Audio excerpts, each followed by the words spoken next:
வீசும் மாலைகள், ஜொலிக்கும் ஆபரணங்கள் மற்றும் திருவிளக்குகளின் ஒளியில் ஜொலிக்கும் அம்மனின் மலர் அலங்காரத்தைக் காண 1000 கண்கள் போதாது.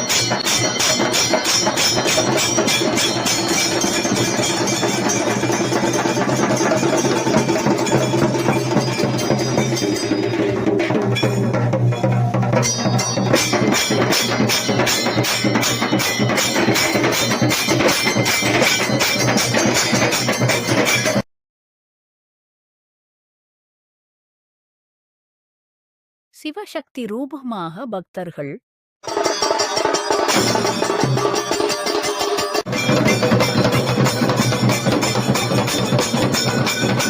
விழா கோலம் பூண்ட வெள்ளானூர்.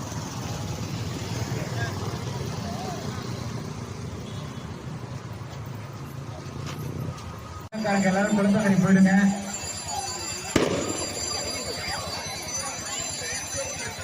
மணிக்கண்ட ராபரேஷன்ப்பா மேலக்காரங்க எல்லாருமே குழந்தைங்களுக்கு போயிடணும்.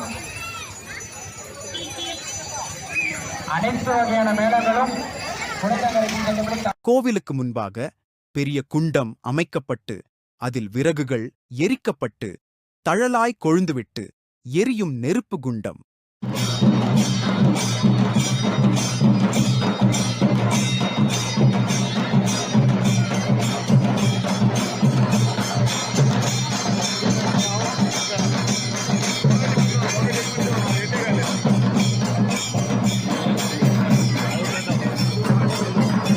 அக்னி குண்டம் இறங்குதல், பூக்குழி இறங்குதல் என்பது அம்மன் கோயில் திருவிழாக்களில் பக்தர்களால் செய்யப்படும் மிக முக்கியமான ஒரு வழிபாட்டு முறை மற்றும் நேர்த்திக்கடன் ஆகும். தங்களின் வேண்டுதல் நிறைவேறியதற்காகவும் குடும்ப நலம் காக்கப்படவும் தீக்குழியில் இறங்கி பக்தர்கள் தங்களின் பக்தியை வெளிப்படுத்துகின்றனர். நெருப்பு என்பது அனைத்தையும் தூய்மையாக்கும் சக்தியாக கருதப்படுகிறது. அக்னி குண்டத்தில் இறங்குவது உடலையும் உள்ளத்தையும் தூய்மையாக்குவதாக பக்தர்கள் நம்புகின்றனர். கடுமையான விரத முறைகளை பின்பற்றி தீ மிதிக்கும் போது அம்மனின் அருளால் பக்தர்களின் பாதங்களில் எந்த ஒரு தீக்காயமும் ஏற்படுவதில்லை என்பது மக்களின் அசைக்க முடியாத நம்பிக்கை. விரத காலத்தில் ஒரு வேளை மட்டுமே சைவ உணவு உண்பது, தரை மீது உறங்குவது, பிரம்மச்சாரியத்தை கடைபிடிப்பது மற்றும் தீய சொற்களை தவிர்ப்பது போன்ற கடுமையான விதிகளை பின்பற்றுவர்.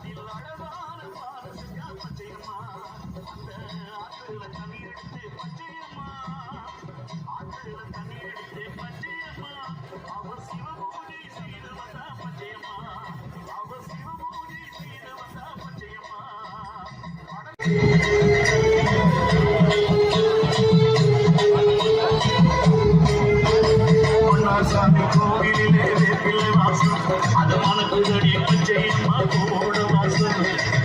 சாமி கோவிலே வேப்பிலை வாசம் அது மணக்குதடி பச்சையம்மா கூட வாசம். மஞ்ச சேல காரி மீனைக்கு வாங்க வாசம் அது வீசுதம்மா பச்சையம்மா சாம்ராய் வாசம்.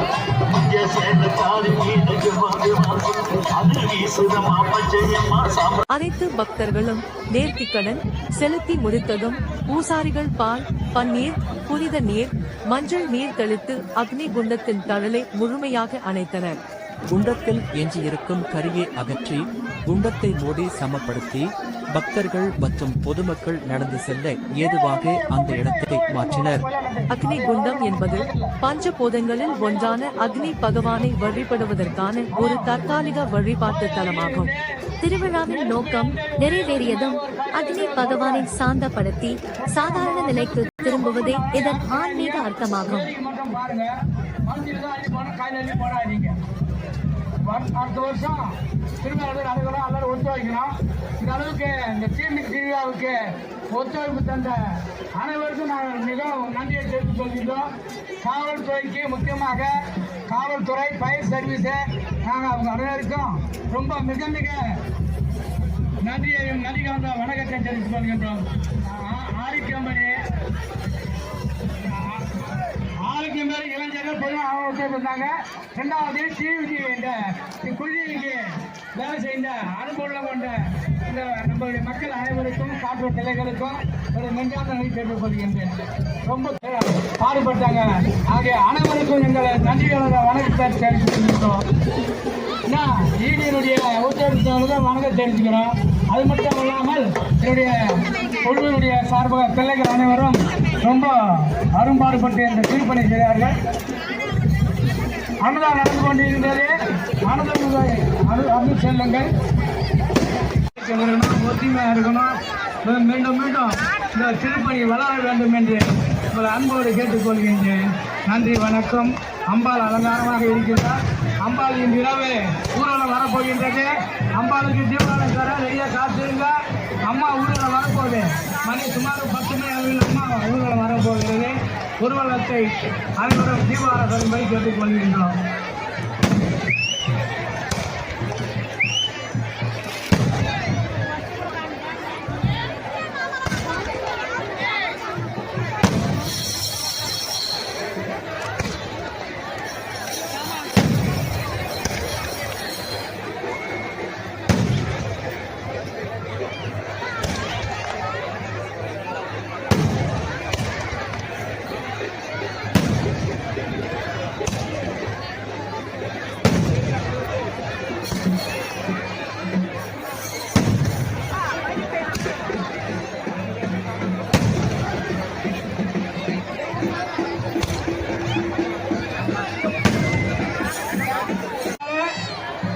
ஒத்துழைப்பு தந்த அனைவருக்கும் மீண்டும் மீண்டும் நன்றி தெரிவித்துக் கொள்கின்றோம்.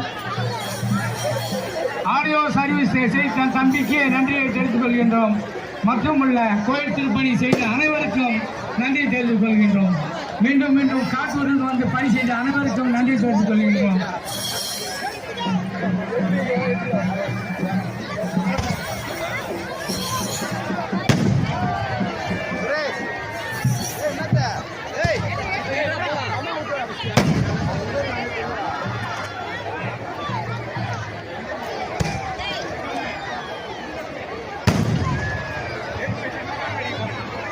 பூக்குழி திருவிழா நிறைவடைந்த மறுநாள் அக்னி குண்டத்தில் இறங்கி நேர்த்திக்கடன் செலுத்திய பக்தர்கள் மற்றும் பூசாரி ஆகியோர் மஞ்சள் நீராடி புனித நீராடி தங்களை தூய்மைப்படுத்திக் கொள்வர்.